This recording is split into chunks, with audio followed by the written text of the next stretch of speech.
नमो सिद्धाणं नमो आयरीयाणं नमो वज्रायाणं नमो लोए सवसाहुनम।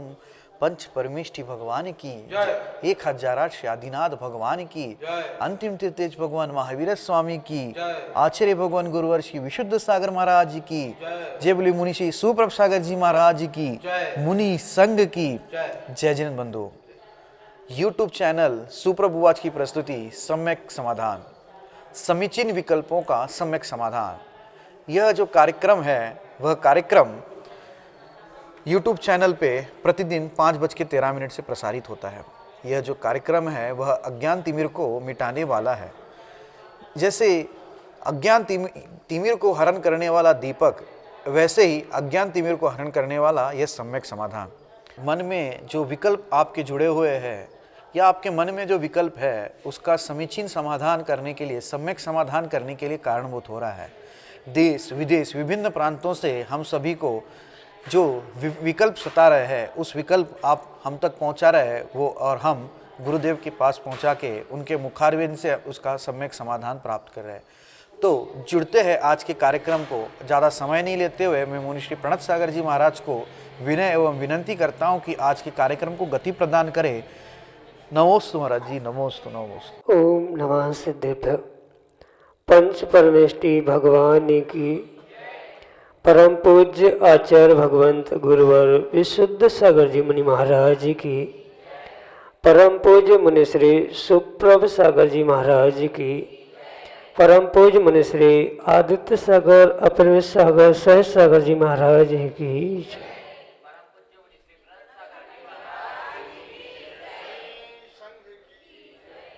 समीचीन विकल्पों का सम्यक समाधान। सम्यक ज्ञान की एक ऐसी अनूठी विधा जिसे परम पूज्य मुनि श्री सुप्रभ सागर जी महाराज ने सम्यक समाधान नाम दिया। परम पूज्य आचार्य भगवंत गुरु विशुद्ध सागर जी महाराज के स्वर्णिम जन्म जयंती वर्ष की एक महान उपलब्धि, समीचीन विकल्पों का सम्यक समाधान।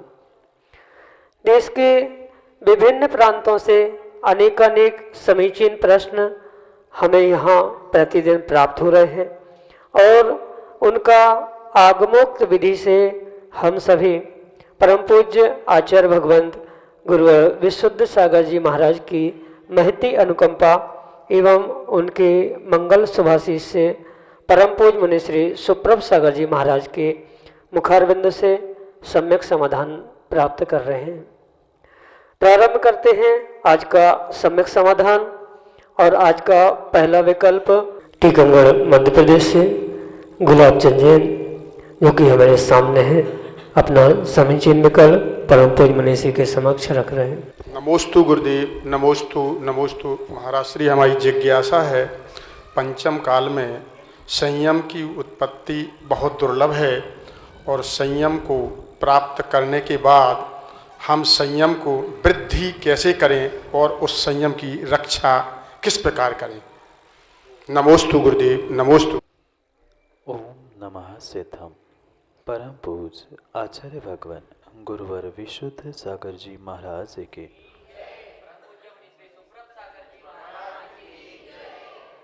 दुर्लभ कहा गया और इस दुर्लभता से मिले हुए संयम परिणाम और संयम पर्याय, उन दोनों की रक्षा करना बहुत आवश्यक है। चाहे कोई धन सामग्री हो, चाहे कोई संयम की बात हो।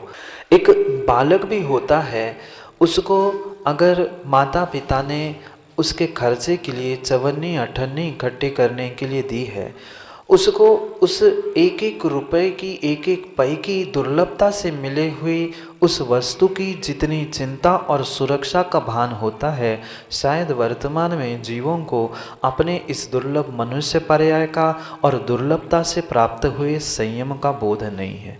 बहुत अच्छी बात यह है कि ऐसे खोटे काल में पिछले पुण्य के उदय से, पिछली तपस्या के कारण से हमें संयम प्राप्त करने के भाव हुए। उससे भी दुर्लभता से हमने उस संयम को प्राप्त कर लिया है, अब वस्तु प्राप्त हो ही गई है, तो हमें उसकी विशेष विशेष रक्षा और वृद्धि करना आवश्यक है। क्योंकि ये परम सत्य है, हम जिस जिस जैसे जैसे निमित्तों को प्राप्त करते हैं वैसे वैसे हमारे परिणाम और वैसी वैसी परिणति हुआ करती है। आप कितना ही पुरुषार्थ करना, घर गृहस्थी में रहकर आप 100% संयम का पालन जिस प्रकार से आप घर से विमुख होकर संघ में निर्ग्रंथ होकर साथ रह के कर सकते हो, वैसा घर गृहस्थी में रहकर नहीं कर सकते। पर फिर भी बहुत अच्छी बात यह है कि सबसे बड़ा निर्णय हमें करना होगा कि अगर हम संयम की वृद्धि और सुरक्षा करना चाहते हैं तो हमसे जो अधिक संयमी हैं, अगर अणुव्रती है तो महाव्रती के चरणों में रहकर ही हम अपने संयम की रक्षा और वृद्धि कर सकते हैं। क्योंकि ऐसे कहा जाता है लौकिकता में कि खरबूजे को देखकर खरबूजा भी रंग बदलता है, आगम की अपेक्षा से बंधित कौ पारणाम कौच, जिसके शक्त्यांश अधिक होते हैं वह अपने रूप परिणत कर लेता है। हम विकारी, भोगी आदि लोगों के साथ 24 घंटा रहेंगे तो कहीं ना कहीं हमारे परिणाम भी तद्रूप नियम से होंगे। ये आपने भी अनुभव किया होगा, जब जब आप आचार्य संघ में पहुंचते हो या मुनि संघ में रहते हो तब आपकी विशेष विशुद्धि होती है और वही घर में पहुंचते ही विशेष अशुद्धि भी होती है। इसलिए परिणामों की विशुद्धि, संयम परिणामों की रक्षा और वृद्धि के लिए आगम में एक ही सूत्र कहा है, गुणम व अहियम, हमसे अधिक गुणों वालों के साथ ही निवास करो तो ही हमारे गुणों की रक्षा हो सकती है। ये दुर्लभता से मिली हुई आपकी संयम, परिणाम, परिणति और पर्याय, इसकी रक्षा करने के लिए आपके लिए तो एक ही मात्र सुझाव है कि आपसे श्रेष्ठ संयमी, महाव्रती आदि के चरणों में अब समय को बिताने का पुरुषार्थ करना। समय बीत गया है, आने वाली पीढ़ी क्या कर रही है वह उनका निर्णय है। भले ही दादा हमें महाव्रत प्राप्त करने की शक्ति भी नहीं हो, पर महाव्रतियों के चरणों में उनकी सेवा करते हुए अंत समय अगर व्यतीत करेंगे तो ये नियम से होगा। हमारा जब भी मरण होगा तब पिछी कमंडल के साथ हम अपने समाधि मरण को प्राप्त करेंगे, पर आवश्यकता राग द्वेष से, घर गृहस्थी से, परिवार समाज से दूर होकर स्वयं के कल्याण की भावना होना परम आवश्यक है। इसलिए संयम की रक्षा संयमियों के पास ही रहकर हो सकती है, रागी भोगियों के साथ रहकर संभव नहीं है। इसलिए उसकी रक्षा और वृद्धि के लिए आप महाव्रती संयमियों के पास पहुंचकर अपने परिणामों की और पर्याय की शुद्धि करने का प्रयास करें। यही आपके लिए सम्यक समाधान। इसके जन टीकमगढ़ मध्य प्रदेश से हमारे सामने हैं, जो कि अपना समीचीन विकल्प परम पूज्य मुनिश्री के समक्ष रख रहे हैं। नमस्ते भगवान, मेरा प्रश्न है, जीव द्रव्य, जीव पदार्थ और जीव तत्व में क्या अवस्थागत भेद है या अन्य कोई उदाहरण देकर के स्पष्ट करने की कृपा करें। से व्यवहारने से ऐसा कहना जरूरी नहीं है, पर जब भी कोई व्याख्यान होगा तो उसका व्याख्यान किसी न किसी एक नए की अपेक्षा से ही होगा। इसलिए यह परम सत्य स्वीकार करना होगा। जो आगम में लिखा है, ज्ञातुर अभिप्रायो वा नया, वक्तुर अभिप्रायो वा नया।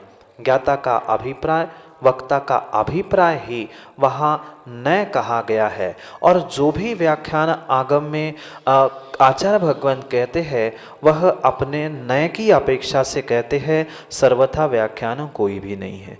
जो आपका विकल्प है, प्रश्न है, जीव द्रव्य, जीव पदार्थ और जीव तत्व को लेते हुए वहाँ पर जीव एक सामान्य रूप से एक ही वस्तु, एक ही द्रव्य, एक ही तत्व, एक ही पदार्थ है।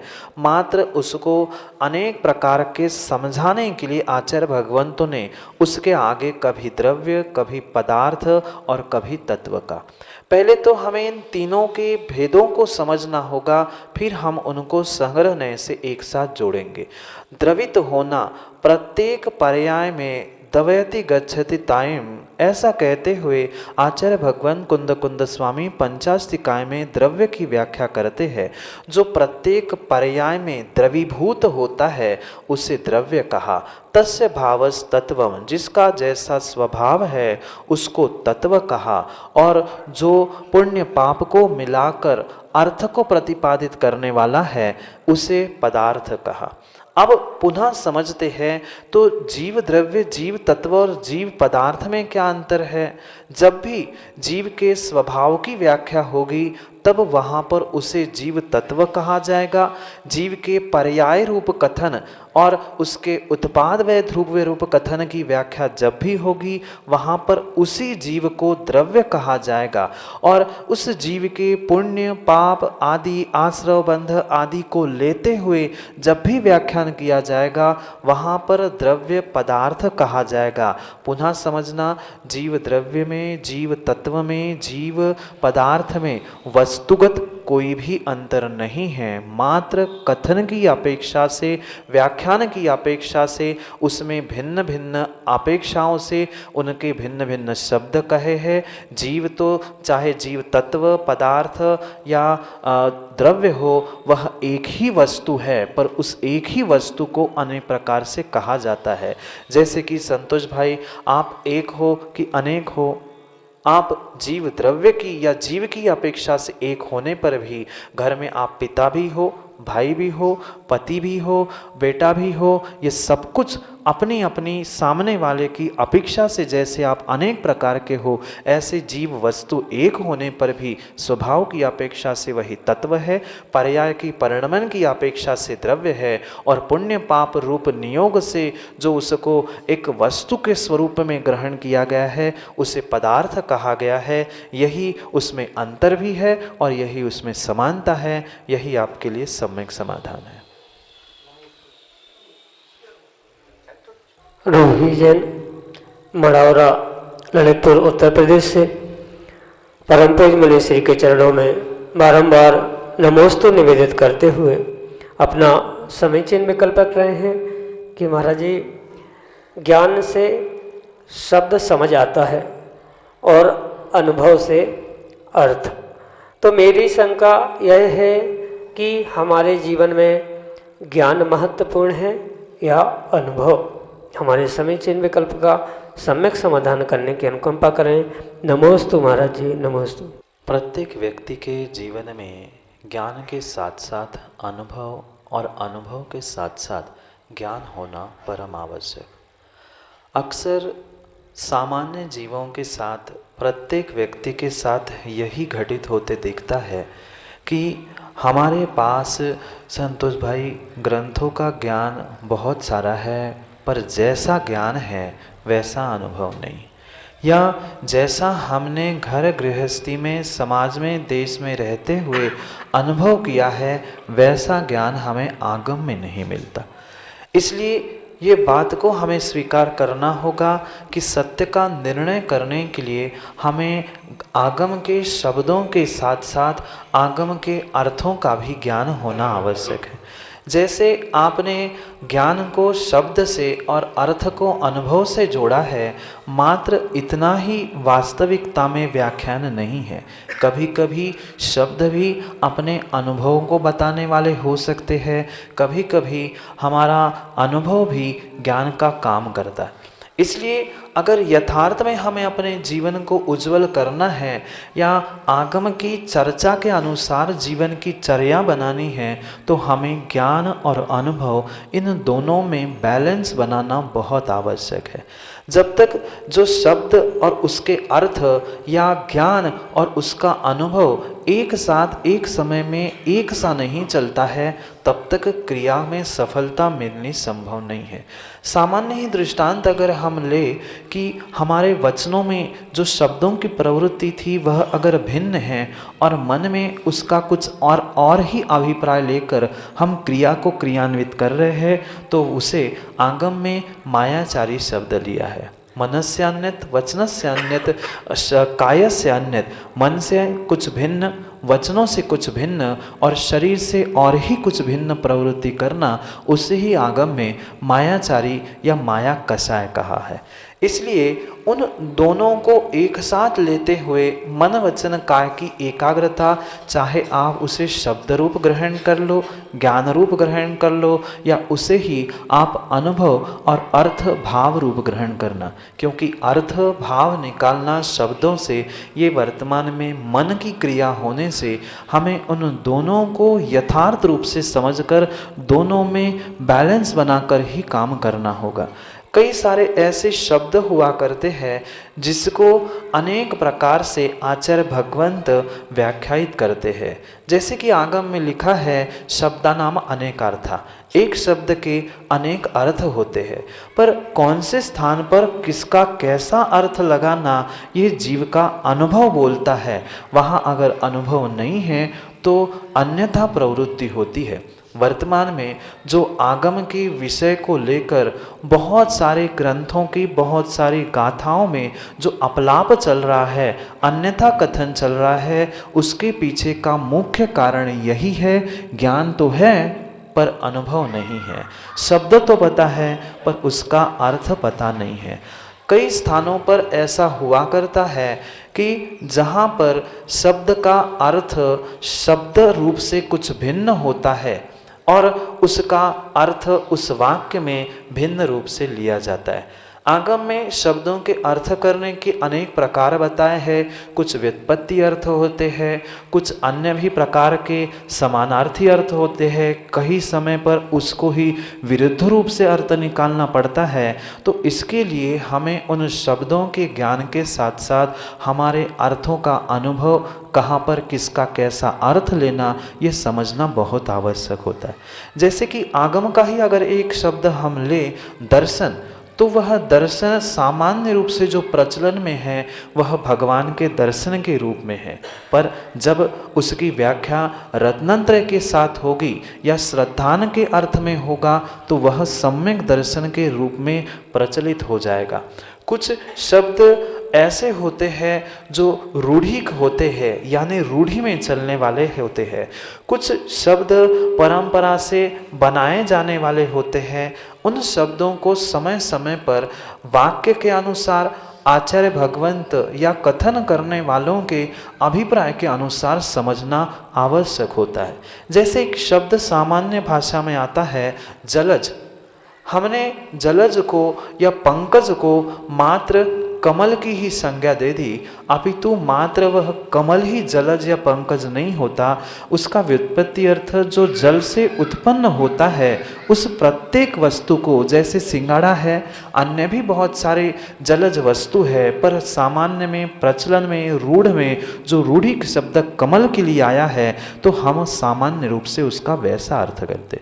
इसलिए शब्द मात्र ज्ञान का ही नहीं, शब्द कभी कभी अनुभव का भी विषय बनता है, और अर्थ भी मात्र अनुभव का नहीं अपितु अर्थ का भी अर्थ करने के लिए हमारे लिए अनुभव और ज्ञान दोनों की आवश्यकता है। क्योंकि जो अर्थ भी आपने लिखा है उस अर्थ के भी हम 4 अर्थ कर सकते हैं।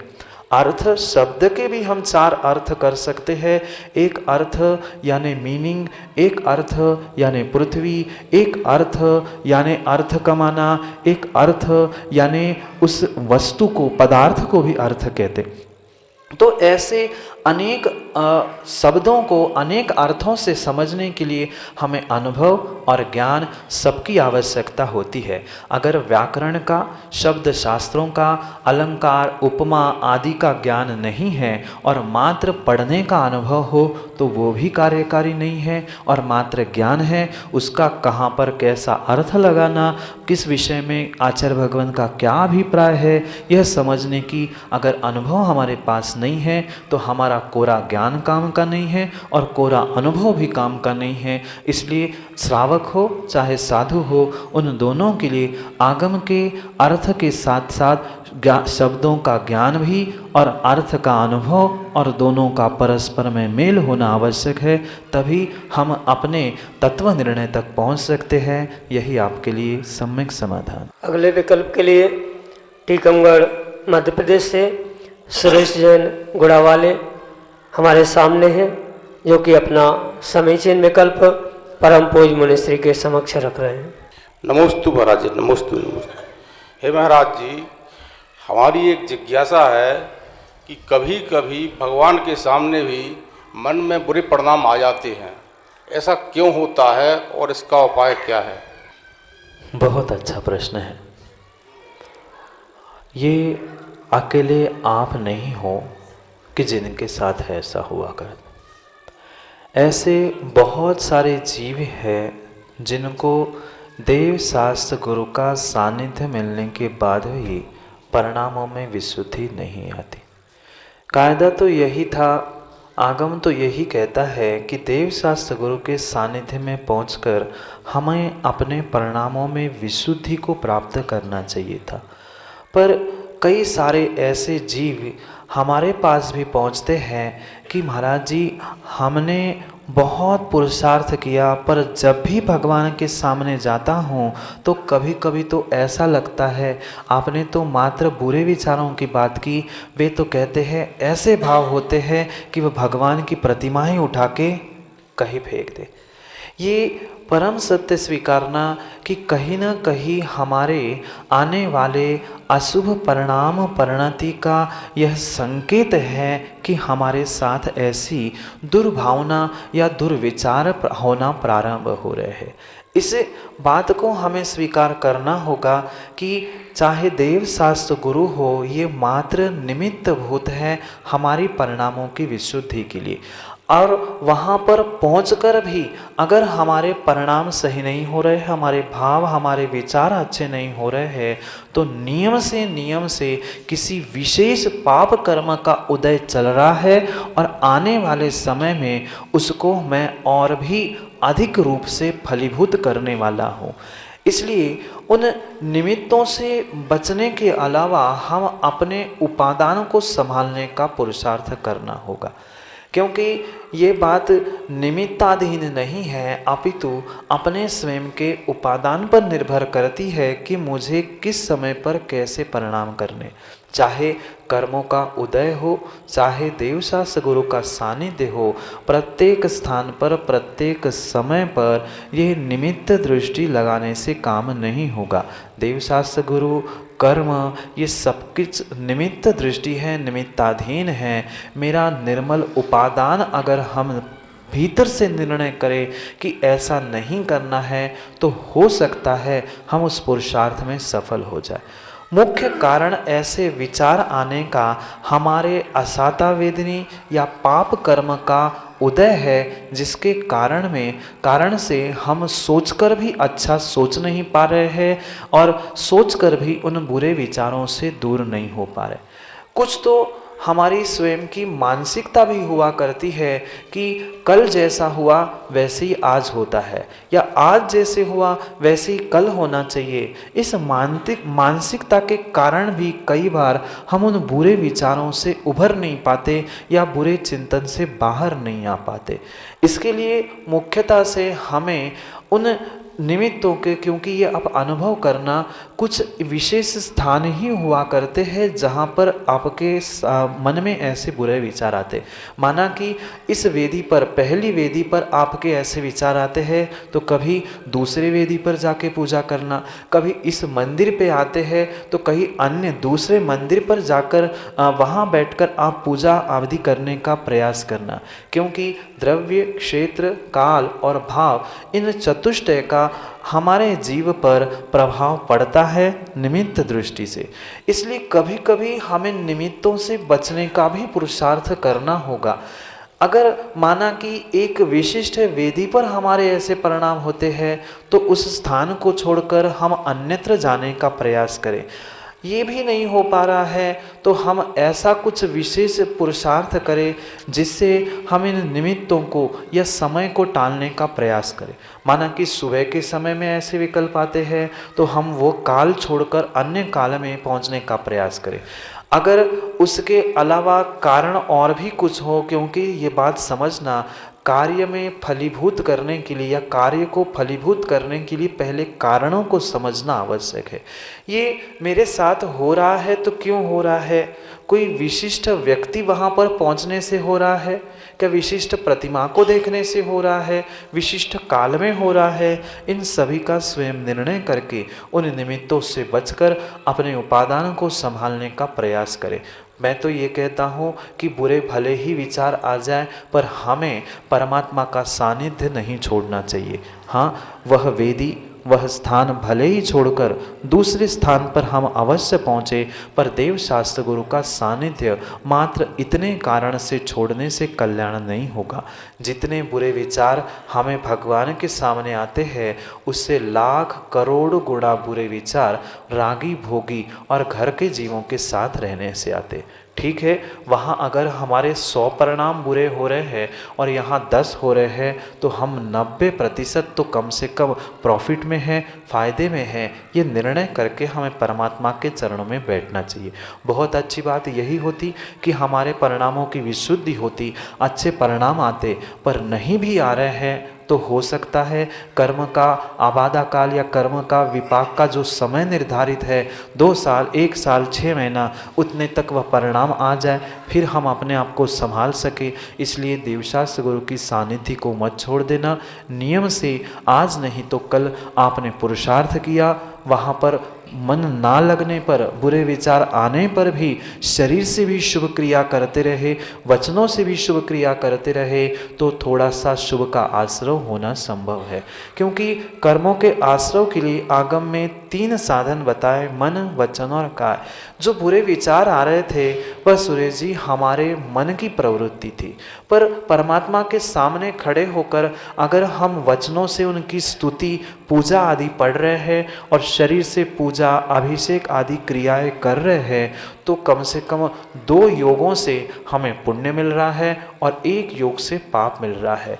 जबकि मन से अधिक भी पाप हो रहा हो तो कम से कम इतना तो होगा कि 70% अगर मन से पाप हो रहा है, अगर वहाँ जाना ही छोड़ देंगे तो 100% पाप होगा। 30% जो वचन और काय की पुण्य की प्रवृत्ति थी वह कभी भी घटित नहीं होगी। इसलिए भले ही 30% पर हमें पुण्य मिल रहा है, 100 में से 30 तो कम हो गए, आने वाले समय में वह 70 से 60, 50, 40, 10 करते करते नियम से हम कम कर सकते हैं। हम अगर सोचें कि इकट्ठा तुरंत कल ही कुछ ऐसी जादू हो जाए और हमारे विचार परिणाम सुधर जाए तो ये संभव नहीं है। धीरे धीरे पुरुषार्थ करके हम उन बुरे विचारों को संकल्प पूर्वक स्थान आदि निमित्त आदि बदल कर अपने परिणामों को, बुरे विचारों को सुधारने का प्रयास कर सकते हैं। यही आपके लिए सम्यक समाधान। जय जिन बंधु, सुप्रभुवाच चैनल की प्रस्तुति सम्यक समाधान आप देख रहे थे।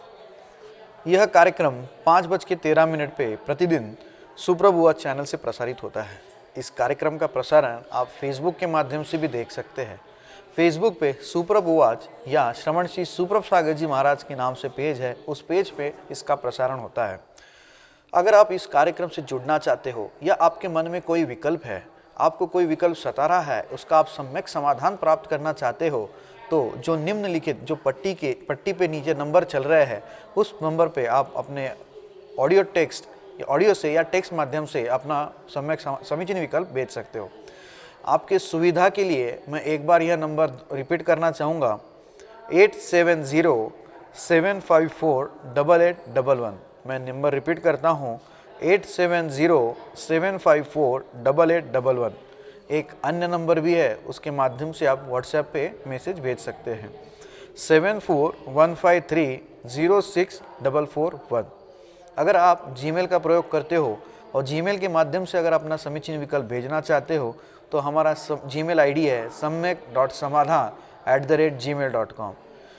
मैं एक बार आपको याद दिलाना चाहता हूँ कि सुप्रभुवाच चैनल पे महाराज जी के जो प्रवचन है, अन्य प्रवचन है, वो प्रवचन का भी लाभ ले सकते हो। महाराज जी के प्रवचन 7:40 पे प्रतिदिन जिनवानी चैनल में प्रसारित होते हैं। आप उस पर भी महाराज जी के प्रवचन का लाभ ले सकते हो। आज के कार्यक्रम यही पूर्ण करते हुए मैं आप सभी को जय जिनेन्द्र कहता हूँ और मुनि श्री के चरणों में बारंबार नमोस्तु नमोस्तु नमोस्तु।